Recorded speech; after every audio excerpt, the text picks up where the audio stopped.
Esther. Chapter 2.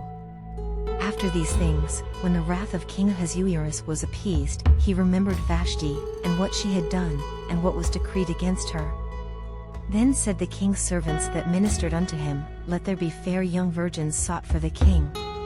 And let the king appoint officers in all the provinces of his kingdom, that they may gather together all the fair young virgins unto Shushan the palace, to the house of the women, unto the custody of Haggai the king's chamberlain, keeper of the women, and let their things for purification be given them.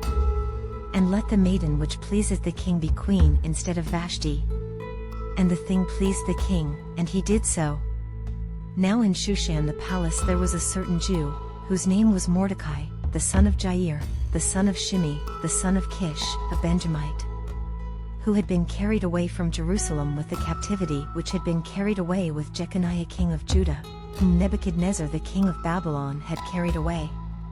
And he brought up Hadassah, that is, Esther, his uncle's daughter, for she had neither father nor mother, and the maid was fair and beautiful, whom Mordecai, when her father and mother were dead, took for his own daughter.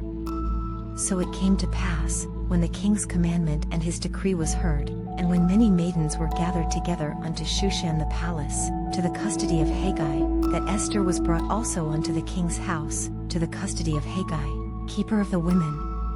And the maiden pleased him, and she obtained kindness of him, and he speedily gave her her things for purification, with such things as belonged to her, and 7 maidens, which were meet to be given her, out of the king's house, and he preferred her and her maids unto the best place of the house of the women.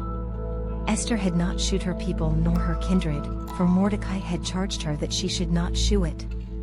And Mordecai walked every day before the court of the women's house, to know how Esther did, and what should become of her.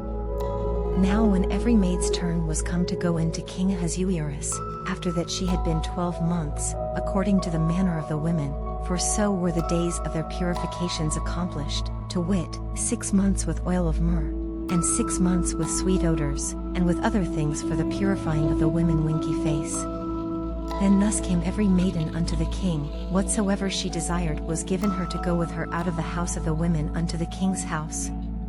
In the evening she went, and on the morrow she returned into the second house of the women, to the custody of Shoshgaz, the king's chamberlain, which kept the concubines. She came in unto the king no more, except the king delighted in her, and that she were called by name. Now when the turn of Esther, the daughter of Abihail the uncle of Mordecai, who had taken her for his daughter, was come to go in unto the king, she required nothing but what Haggai the king's chamberlain, the keeper of the women, appointed.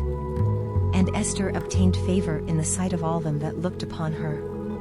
So Esther was taken unto King Ahasuerus into his house royal in the 10th month, which is the month Teveth, in the 7th year of his reign. And the king loved Esther above all the women, and she obtained grace and favor in his sight more than all the virgins, so that he set the royal crown upon her head, and made her queen instead of Vashti. Then the king made a great feast unto all his princes and his servants, even Esther's feast, and he made a release to the provinces, and gave gifts, according to the state of the king. And when the virgins were gathered together the second time, then Mordecai sat in the king's gate. Esther had not yet shewed her kindred nor her people, as Mordecai had charged her, for Esther did the commandment of Mordecai, like as when she was brought up with him. In those days, while Mordecai sat in the king's gate, 2 of the king's chamberlains, Bigthan and Teresh, of those which kept the door, were wroth, and sought to lay hand on the king Ahasuerus. And the thing was known to Mordecai, who told it unto Esther the queen, and Esther certified the king thereof in Mordecai's name. And when inquisition was made of the matter, it was found out, therefore they were both hanged on a tree, and it was written in the book of the Chronicles before the king.